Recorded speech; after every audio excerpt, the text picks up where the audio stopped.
Voilà, eh bien c'est toujours avec joie que je viens partager ces moments, la parole de Dieu avec vous, puisque votre pasteur est en congé. Donc il est bon pour nous de nous retrouver ensemble. Voilà, nous allons faire une lecture pour introduire ces moments dans Naomi. C'est Naomi, donc c'est Ruth, chapitre 3. Ruth, sa belle-mère. Alors j'aurais peut-être dû vous donner le titre. Bon, on va le revoir après. Hein.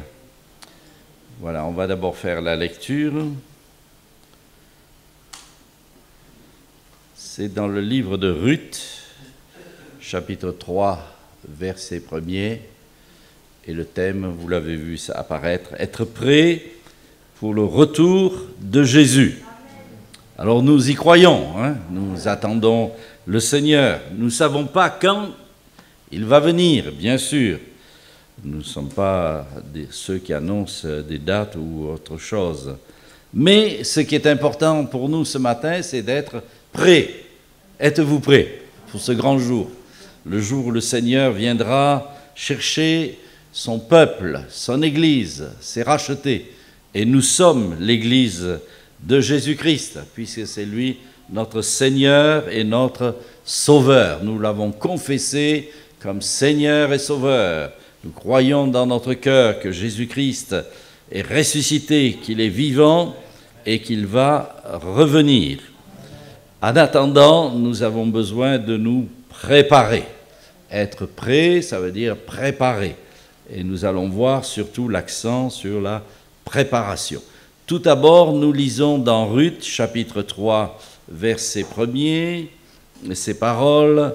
Naomi, sa belle-mère, Ruth, lui dit, « Ma fille, je voudrais assurer ton repos, afin que tu sois heureuse. Et maintenant, Boaz, avec les servantes duquel tu as été, n'est-il pas notre parent ? Voici, il doit vanner cette nuit les orges qui sont dans l'air. Lave-toi et oins-toi, puis remets tes habits et descends à l'air. Tu ne te feras pas connaître à lui jusqu'à ce qu'il ait achevé de manger et de boire. Et quand il ira se coucher, observe le lieu où il se couche. Ensuite, va, découvre ses pieds et couche-toi. Il te dira lui-même ce que tu as à faire. Elle lui répondit, « Je ferai tout ce que tu as dit. » Amen. Nous aussi, nous voulons faire, non pas ce que Naomi dit, mais ce que le Seigneur nous dit. Amen. Même Marie, aux noces de Canaan, dira, « Faites tout ce qu'il vous dira. » Donc nous sommes de ceux qui obéissons et soumettons notre vie au Seigneur. Nous en revenons, être prêts pour le retour de Jésus qui va revenir bientôt, promptement, soudainement, quand il apparaîtra pour chercher ses élus. Ainsi, nous sommes dans le livre de Ruth, et je ne sais pas si vous étiez là au mois, je crois, de mars, enfin, quand je suis venu, je vous ai déjà parlé du livre de Ruth, du temps des juges, une belle histoire qui s'est produite, alors que le temps des juges était un temps de confusion, et on pourrait dire la règle c'était qu'il n'y avait point de roi, et chacun faisait ce qui lui semblait bon. Pas comme aujourd'hui, hein. Nous ne devons pas faire ce qui nous semble bon. Nous devons faire et nous voulons faire ce qui est bon aux yeux du Seigneur. Et je crois qu'il est une bonne chose d'être là ce matin et de placer nos cœurs à l'écoute du Seigneur. Donc nous sommes du temps des juges, et Naomi, Elimelech, son mari, ils habitaient dans le pays de Bethléem. Et il y a eu une épreuve puisqu'il y a eu une famine dans tout le pays à cette époque-là. Alors Bethléem, ça signifie, vous savez que Jésus est né à Bethléem, ça signifie maison du pain. Je fais une petite révision, comme ça on va mieux comprendre cette belle histoire. Donc, maison du pain, Bethléem, c'est la famine, il n'y a pas de pain. C'est comme si vous êtes allé ce matin chez Banette, il n'y a pas de pain. Ah, dites, ça ne va pas ça. Hein. Si dans la maison du pain, au boulanger, il n'y a pas de pain, c'est la catastrophe. Ainsi, pour eux, c'est un temps d'épreuve. Et qu'est-ce qu'ils font? Elimelech, il est parti avec sa femme, ses 2 fils, ils sont partis pour le pays de Moab, si vous vous rappelez. Et le pays de Moab, ce n'est pas le pays d'Israël, ce n'est pas le pays de Dieu, c'est des étrangers. Moab était, n'est-ce pas, sous la malédiction, c'est comme le symbole de ce monde dans lequel nous vivons, parce que le prince de ce monde, ce n'est pas Jésus. Si Jésus est le prince de notre vie, il n'est pas de ce monde. Le prince de ce monde, c'est l'ennemi de nos âmes, c'est Satan. Mais nous, aujourd'hui, nous avons quitté de camp et nous sommes passés de ce monde au royaume de Dieu. L'apôtre Paul disait que le Seigneur nous a arrachés au siècle présent pour nous transporter, spirituellement bien sûr. Nous sommes toujours dans le monde, nous vivons dans ce monde, mais nous ne sommes plus du monde. Nous sommes un peuple à part, l'Église de Jésus. Alors il nous a arrachés au siècle présent, dit-il, et c'est vrai, mauvais, pour nous transporter dans le royaume du Fils de son amour. Et spirituellement parlant, ce matin, même l'apôtre dit dans l'épître aux Éphésiens que nous sommes assis dans les lieux célestes en Jésus-Christ. C'est-à-dire nous sommes dans une position de gloire, de victoire. Nous sommes morts avec Christ, ressuscités spirituellement avec Christ, et nous sommes même assis dans les lieux célestes en Jésus-Christ. Vous êtes assis ici, c'est bien, mais ça c'est le corps qui est assis. Mais notre cœur, notre foi, notre vie, et maintenant, elle est avec le Seigneur. Nous sommes unis avec Christ. Et cette vie, elle doit grandir et se développer et s'affermir dans le Seigneur. Alors en attendant, ils étaient là dans ce pays de Moab et les choses se sont encore mal passées puisque Elimelech est mort, ses fils sont morts. Bien sûr, il s'était marié avec 2 femmes, une s'appelait Orpa et l'autre Ruth. Voilà, notre Ruth. Et au bout de 10 ans, eh bien, Naomi a appris que Dieu avait visité son peuple après ce temps de famine, qu'il avait donné du pain. À Bethléem, enfin, il y avait du pain, donc elle a décidé de retourner au pays. 10 ans après. Au départ, ils étaient partis pour faire un petit séjour. Mais le séjour a duré longtemps. Et il a duré 10 ans. Et vous vous rappelez certainement, si Naomi, ça signifie gracieuse et beauté, quand les femmes de Jérusalem ont vu, elles revenaient à Bethléem, etc., elle a dit, ne m'appelez plus Naomi, mais appelez-moi Mara. Parce qu'elle était en effet dans l'amertume, dans la désolation. Elle était partie les mains pleines et elle revient les mains vides. Mais elle est revenue avec Ruth. Au départ, elle dira non, mes belles filles, restez dans votre pays, avec votre peuple. Mais vous savez que Ruth, elle, 3 fois, elle lui a dit retournez. Et si Orpa est retournée, elle est repartie, bien qu'elle a pleuré, elle a eu des sentiments, non, je resterai avec toi. Allez, retournez. Ruth, elle n'a pas versé peut-être de larmes, mais elle a fait l'essentiel. Elle s'est attachée à Naomi, sa belle-mère. Vous voyez, la première a manifesté des sentiments, des émotions, mais la deuxième, elle s'est attachée à sa belle-mère. Nous, on n'est pas attachés à notre belle-mère, on est attachés au Seigneur. Amen. Hein? Au départ, il y avait des sentiments pour Orpa, mais les sentiments, ce n'est pas suffisant. Avec le Seigneur, ce qui compte, c'est les choix, les décisions, les déterminations. Spirituellement, il est dit, c'est une version hébreu qui dit, elle se colla à elle.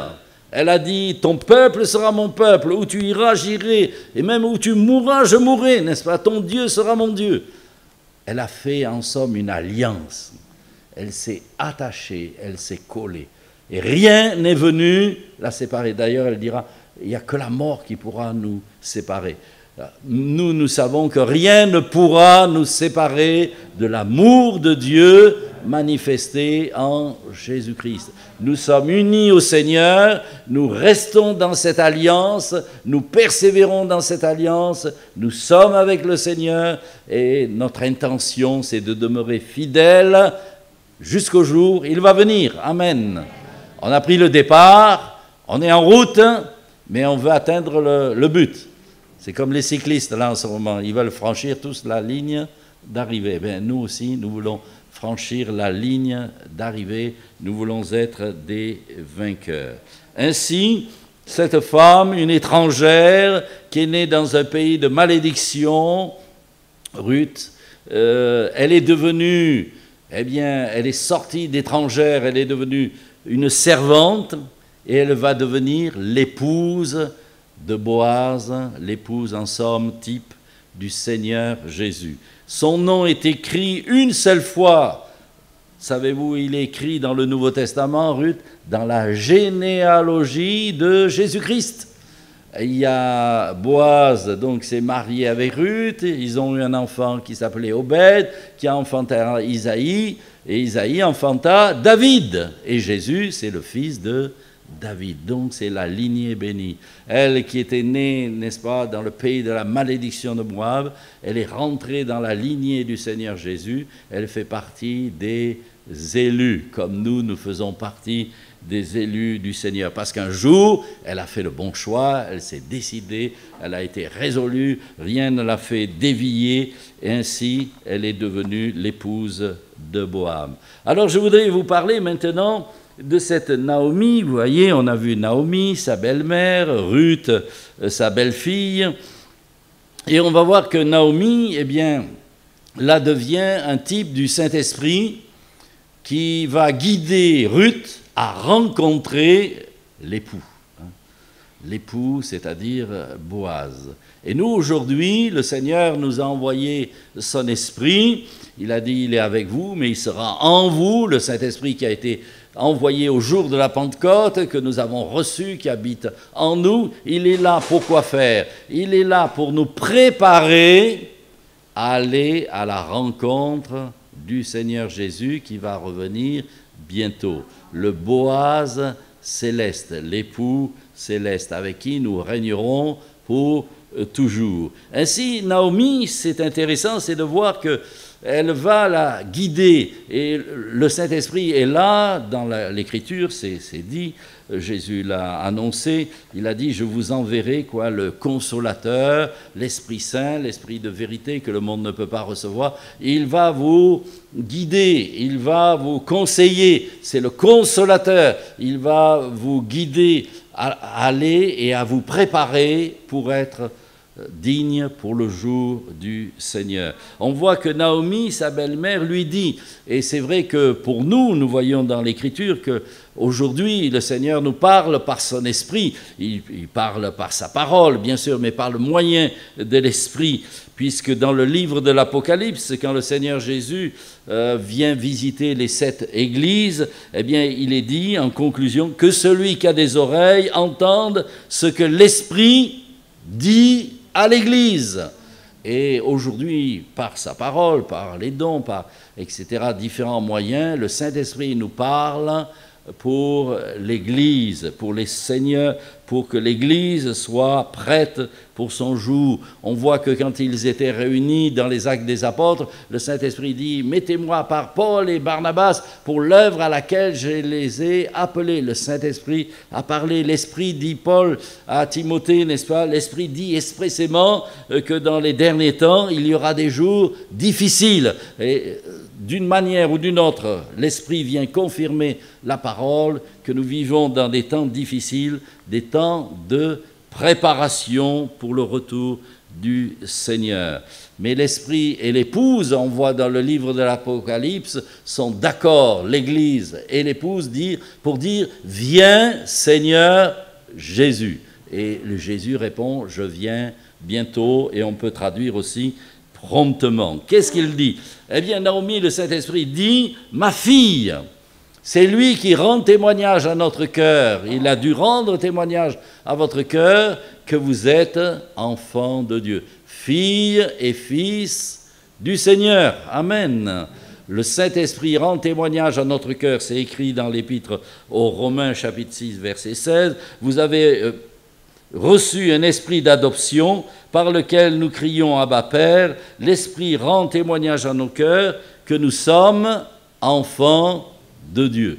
Et nous sommes enfants de Dieu. Personne ne peut dire « je suis enfant de Dieu, j'appartiens au Seigneur, je fais partie de la famille de Dieu, je suis né de nouveau par l'Esprit ».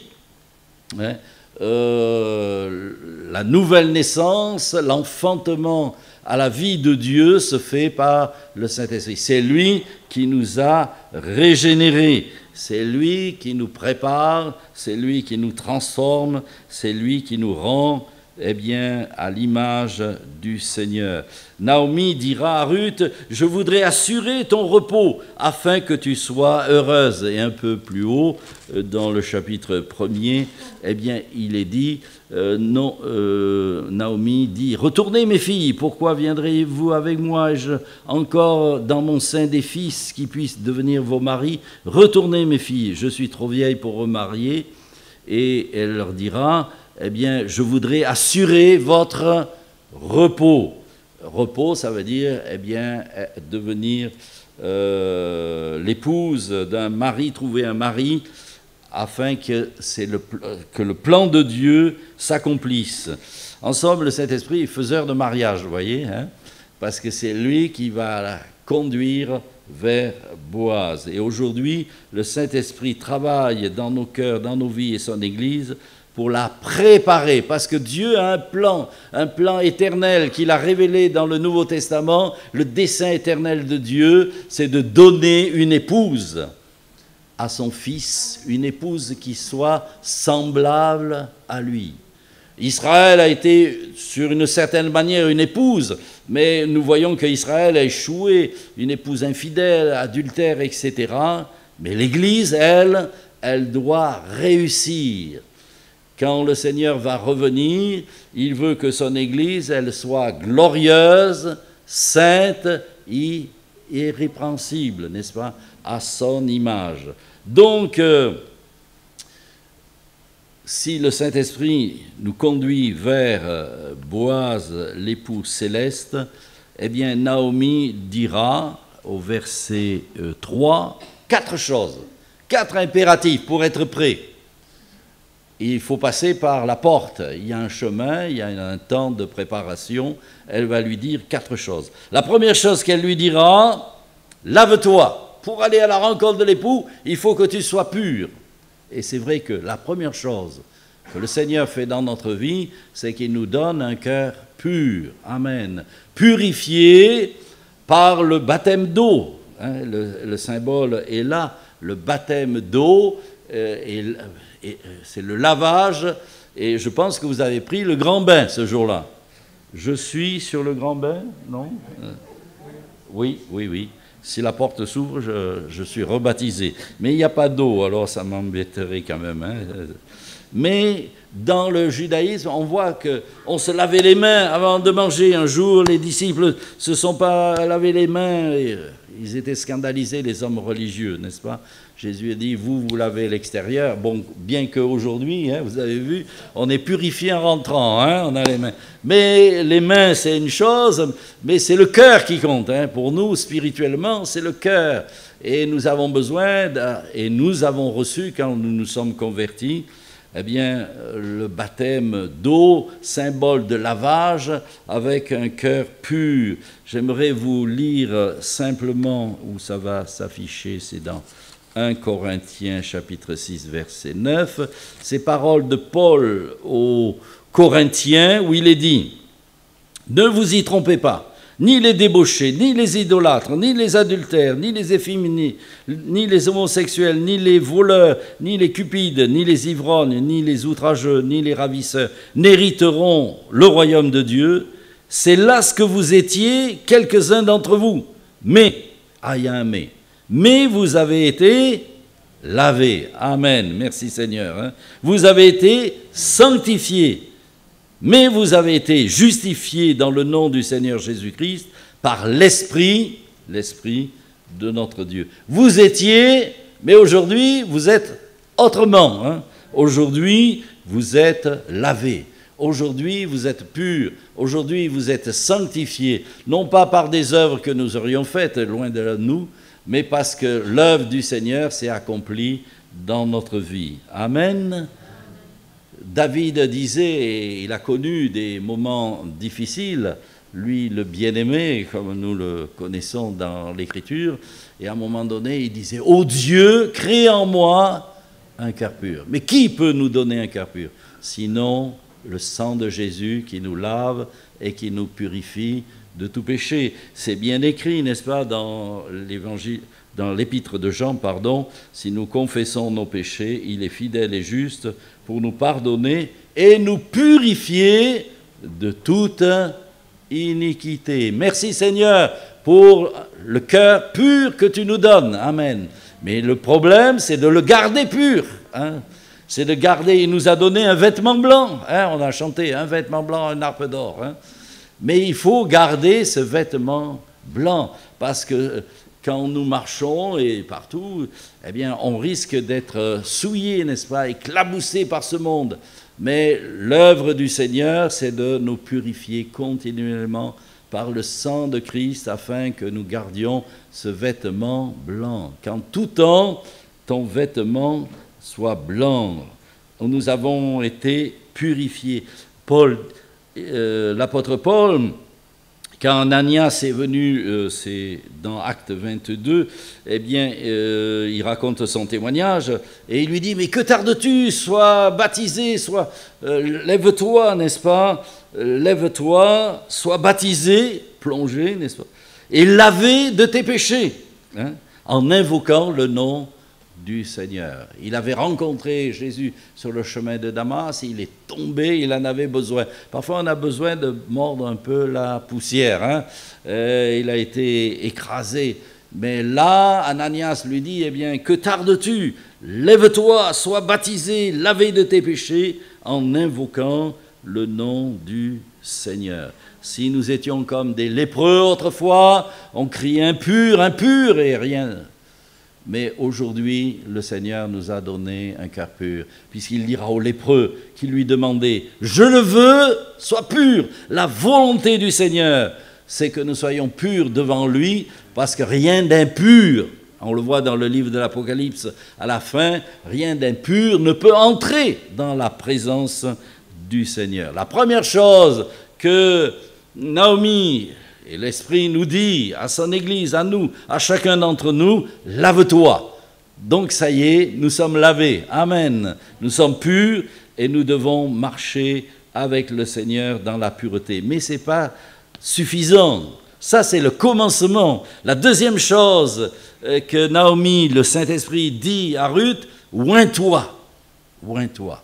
Alors c'est vrai qu'il y avait l'onction spéciale pour les sacrificateurs, ceux qui entraient dans le sanctuaire, pour les rois, pour les prophètes, pour entrer dans le sanctuaire, car s'il ne s'était pas... Il y avait d'ailleurs une grande cuve, où quand on rentrait dans le sanctuaire, eh bien il fallait se laver. S'il ne s'était pas lavé, eh bien c'était la mort assurée. Mais le Seigneur, ça c'est l'onction sainte qui était... pour la consécration, le service, etc. Mais là, elle lui dit, oins-toi. Donc, il y avait une huile parfumée pour la toilette, n'est-ce pas, pour recevoir cette onction. Parfumée, cette huile parfumée. D'ailleurs, quand Esther, elle aussi, est allée à la rencontre du roi Assuérus, vous connaissez cette affaire-là, elle s'est préparée, il y a toujours le temps de la préparation, et elle s'est préparée 1 an. Vous voyez, à l'époque, mais avant de se marier, aller à la rencontre du roi, il fallait avoir la peau douce. Pendant 1 an, elle s'est préparée. Alors, 6 mois avec de l'huile de myrrhe. Et vous vous rappelez que Jésus... les mages qui sont venus lui ont apporté de l'or, de l'encens et de la myrrhe. La myrrhe, c'est un symbole de souffrance, c'est un parfum un peu amer.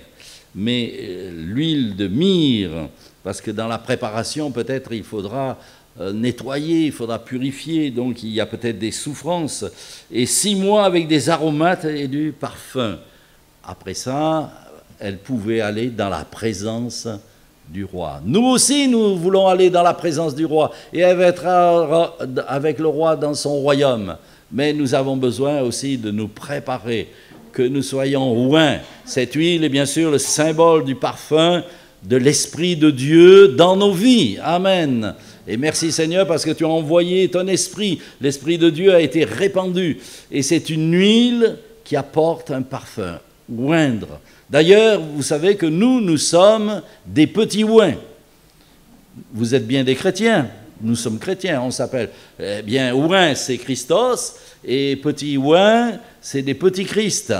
Le chrétien, c'est un petit Christ, c'est-à-dire il est oint, il a le parfum de Christ, il a l'esprit de Christ, il a le caractère de Christ, il a la vie de Christ en lui.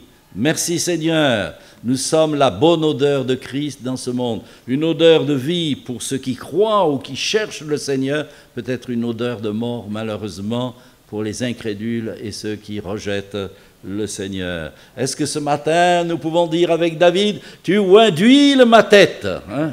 Oh là là. Vous avez mis du parfum, hein, de l'huile, et ma coupe déborde. Hein, c'est ça qu'il dit. Hein. Et même dans un autre passage, il dit, tu oins d'huile, d'une huile fraîche. Parce que l'huile, ça peut rancir. Hein. Et vous vous rappelez de cette femme dans l'Évangile, quand Jésus est venu, n'est-ce pas, elle a mis un parfum de 300 deniers, une fortune pour honorer le Seigneur. C'était son amour pour le Seigneur. Hein. Et Jésus dira, elle m'a oint pour ma sépulture. Parce que quand on est arrivé pour embaumer le corps de Jésus, eh bien c'était trop tard. Mais elle a apporté le vrai parfum, la bonne odeur, cette huile de sainte, en somme, qui a été son partage. Que l'huile du Saint-Esprit, c'est bien d'être lavé, purifié, un cœur pur devant le Seigneur ce matin, mais que le Saint-Esprit, d'ailleurs pour la purification des lépreux, c'était ça. D'abord on les lavait, et après on les oignait. Et nous aussi, nous avons été oints. Vous êtes des oints, des Christ, des petits Christ. D'ailleurs, bon, vous avez l'air de douter un peu, alors je vais vous donner un verset hein, pour vous dire que vous êtes vraiment des oints, les oints du Seigneur. Alors, que je retrouve ça, vous avez été oints. Alors peut-être ça va s'afficher parce que je pense que je l'avais donné à... Je crois que c'est 2 Corinthiens, voilà. Oui, c'est ça, 2 Corinthiens, chapitre 1er, voilà. Verset 21. 2 Corinthiens, chapitre 1er, verset 21. « À celui qui nous a affermis avec vous en Christ et qui nous a oints, c'est Dieu, lequel nous a aussi marqués d'un sceau et a mis dans nos cœurs les arts de l'esprit. » Nous sommes marqués. Parce que l'huile, quand vous mettez de l'huile, ça tâche hein, des fois. Vous vous rappelez, dans l'Ancien Testament, il est parlé d'un homme, Azer, qui a trempé ses pieds dans l'huile. Partout où il allait, hein, il devait se faire remarquer. Hein, il avait des marques.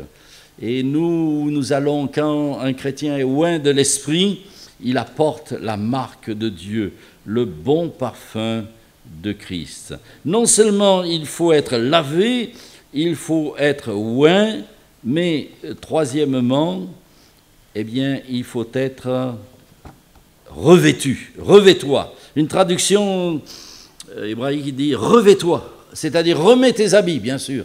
C'est un peu comme le fils prodigue, n'est-ce pas? Eh bien, on lui a apporté la belle robe, mais avant, il a dû se laver. Revêt-toi. Dans Galates, chapitre 3, verset 27, il est dit « Vous avez été baptisés en Christ et vous avez revêtu Christ. » Romains 13, 14 dit « Revêtons du Seigneur Jésus. Soyons revêtus du Seigneur. » C'est-à-dire que nous sommes revêtus du vêtement, du salut, de l'espérance, de l'esprit, de l'amour du Seigneur, parce que l'amour véritable vient d'un cœur pur. C'est Paul qui le dit à Timothée. Le commandement, c'est un amour qui vient d'un cœur pur. La base de tout, c'est le cœur, puisque l'Écriture dit « Veille sur ton cœur », afin que notre cœur reste toujours et soit en communion avec le Seigneur. Dans l'Apocalypse 19:1, « Réjouissez-vous, soyez dans l'allégresse, les noces de l'agneau sont venues, son épouse s'est préparée, et il lui a été donné de se revêtir. » Une mariée, en principe, elle est toujours revêtue d'un habit éclatant, n'est-ce pas, blanc, beau. Je me rappelle de ma fille, c'est la première, quand mon gendre est venu à la maison, elle était en mariée, bien sûr, et c'était le jour du mariage. Quand il a vu, il a dit « Ah, tu es belle !» C'est vrai qu'elle était belle, hein. Elle ressemble un peu à son père. Bon, qu'est-ce que je disais? Mais autrefois, peut-être aujourd'hui, ça c'est... Il lui a été donné de se revêtir d'un fin lin éclatant et pur. L'Église doit être revêtue, habillée. On ne va pas se présenter nue devant le Seigneur. Non, elle est habillée parce qu'elle est glorieuse, elle est sainte, ni rides, même pas des signes de... Peut-être on a un peu de rides, hein. Moi je les cache, vous voyez, là maintenant. Mais on a quelques signes d'âge, hein. Mais ça c'est l'homme extérieur. Ce qui est important, c'est l'homme intérieur. Rien de semblable, afin qu'elle soit digne du Seigneur Jésus. Elle soit à l'image du Seigneur Jésus. Et quatrièmement, eh bien,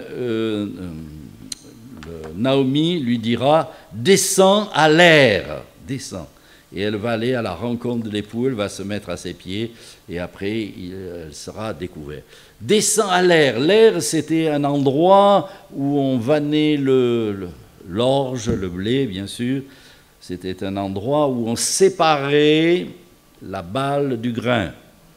Et ça nous fait penser à Jean-Baptiste quand il disait « il a son vent à la main », n'est-ce pas? C'est-à-dire, il va séparer. La balle, elle est pour la paille, elle est pour le feu, mais le grain, lui, il est pour le grenier céleste. Hein.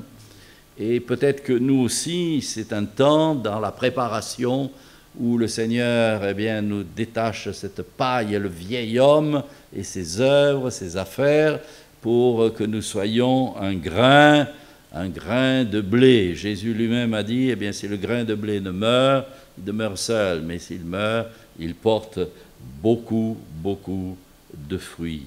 Ainsi, descend à l'air. Elle va par...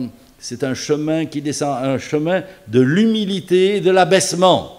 Non seulement il y a la pureté, il y a l'onction de l'Esprit, il y a le revêtement de l'image du Seigneur, mais aussi c'est toujours un chemin qui descend pour aller à la rencontre. Quoique nous, quand le Seigneur Jésus va revenir, il faudra monter. Alléluia. Hein? Et là, elle descend à l'air et nous monterons dans l'air. Hein? Il faut enlever le « hein? Nous, c'est le rendez-vous, c'est dans l'air. Hein? Puisqu'il est dit, la trompette sonnera, les morts en Christ ressusciteront, nous serons transformés et nous irons à la rencontre du Seigneur dans les airs. Air. A-I-R. On enlève le, hein? Elle est allée dans l'air. Mais ce qui compte, c'est de ne pas manquer ce rendez-vous. Ainsi, nous irons à 1 Thessaloniciens, chapitre 4, verset 17, nous irons à la rencontre du Seigneur dans les airs. Et comme je vous disais tout à l'heure, dans Apocalypse 19, l'épouse s'est préparée et elle s'est revêtue de fin lin. Comme l'Écriture et les prophètes disaient, prépare-toi à la rencontre de ton Dieu. Prépare-toi à la rencontre du Seigneur. Et enfin, Colossiens 3, 4, qui nous dit « Quand Christ, de votre vie, puisqu'il est notre vie, il est notre Seigneur, il est notre tout, il est notre berger, et il est le centre de notre vie, on l'a chanté tout à l'heure. Il est tout, Christ est tout. Hein? Il est tout. Il est le Seigneur, il est le Sauveur. Quand Christ, votre vie, votre roi, paraîtra, ça veut dire avec éclat, vous paraîtrez aussi avec lui dans la gloire. Alléluia. Et Jean ajoute encore, ce que nous serons futurs, n'a pas encore été manifesté, révélé, n'a pas paru. Mais nous savons que lorsque il sera manifesté, nous serons semblables à lui. Tel il est, tel nous serons. Amen.